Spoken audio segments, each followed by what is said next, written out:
Welcome back. If you own an iPhone, it might be time to stop relying on Siri and turn the listening assistant off. Siri can be activated by something as simple as the sound of a zipper. That's what reports say, leaving any conversation open to surveillance and user data like location and context. Joining me now, Disruptive Tech Research founder and chief analyst Lou Basenese and LifeWire.com editor-in-chief Lance Ulanoff. Lance, let me start with you. I mean, we keep hearing these horror stories about all of these devices in our world. Is there any? Do we have to learn to live with this? Well, we should learn, how they actually work. So they're always listening for what's called a watchword. They're listening for the word Siri, or they're listening for Alexa, or they're listening for OK Google. And so that means they're actually listening all the time. They have to listen for that word, otherwise they don't work. Everything after that word is considered a command. Send it up to the cloud, try and figure it out, send it back. If it's nonsense because it heard something that it thought was the watchword, and wasn't the watchword. But this means they're vetting all words, though. Even if it's not activated, they're taking everything we say, they're vetting it and sending it somewhere. First of all, I wouldn't use the word they because it's not people. It's a program literally that is trying to match up what you said with a command that it understands. That it can do something. It's parsing it. It's trying to figure it out. No, there's nobody sitting there like trying to figure that out.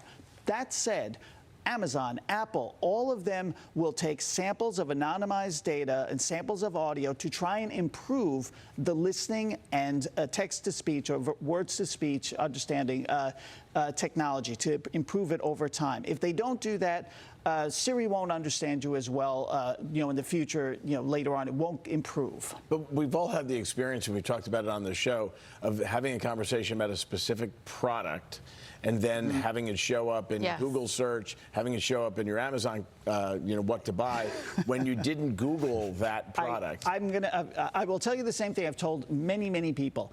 It's not, your phones aren't listening to when you think they're not.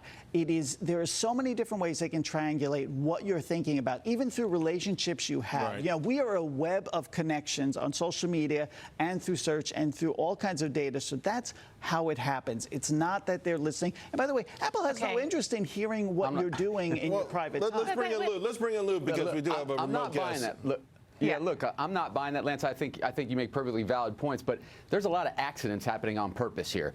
We are giving them unfettered access to our data.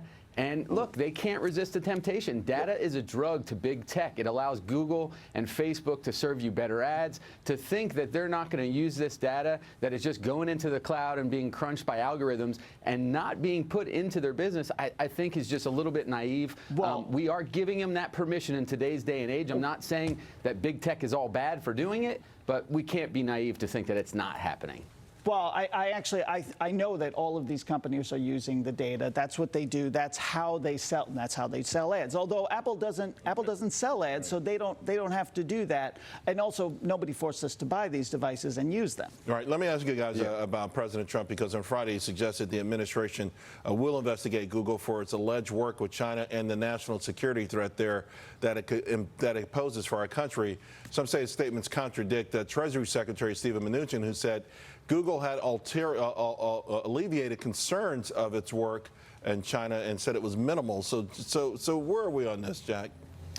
I tell you, every one of these big tech companies, first of all, every one of them has problems with regulators. Every one of them has some reason to be despised by some part of the public right now. They also lead the American stock market. So when I see, the White House saying, look at how great our stock market is doing here in the U.S., but also we need to crack down on those big tech companies. We push that too far, it's going to turn our stock performance around. What's really surprising to me here is Microsoft. Suddenly it's the biggest company in the U.S. again. It's the only one I hear left out of this conversation. Right? When did Microsoft become the good guys? I mean, and they are.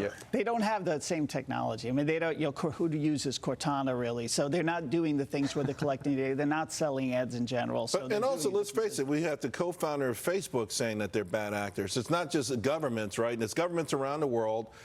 Even these big tech names seem to be, maybe Lou, it's a marketing ploy. Maybe they're pushing for more regulations to become a moat so it enhances their strength and makes competition harder. But still, there seems to be a general acknowledgement, Lou, that something is wrong, that something needs to be fixed or adjusted.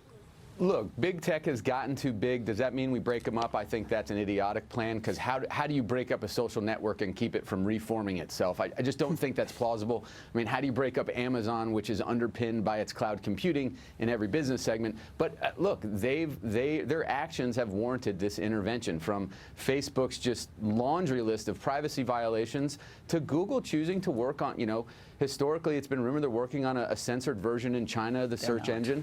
They're inviting this scrutiny, and it's no surprise that we're seeing these. And it doesn't help that they, sort of kicked our Department of Defense to the curb over, and then Google's not working on Dragonfly. They stopped that as of this year. So they pulled out. Right, but they did work with them before. So that's my point. Is they were working with the Chinese government, so they invited the scrutiny. Thank you both very much. I want to get to a Trump tweet now. President Trump just tweeting on the EU and China.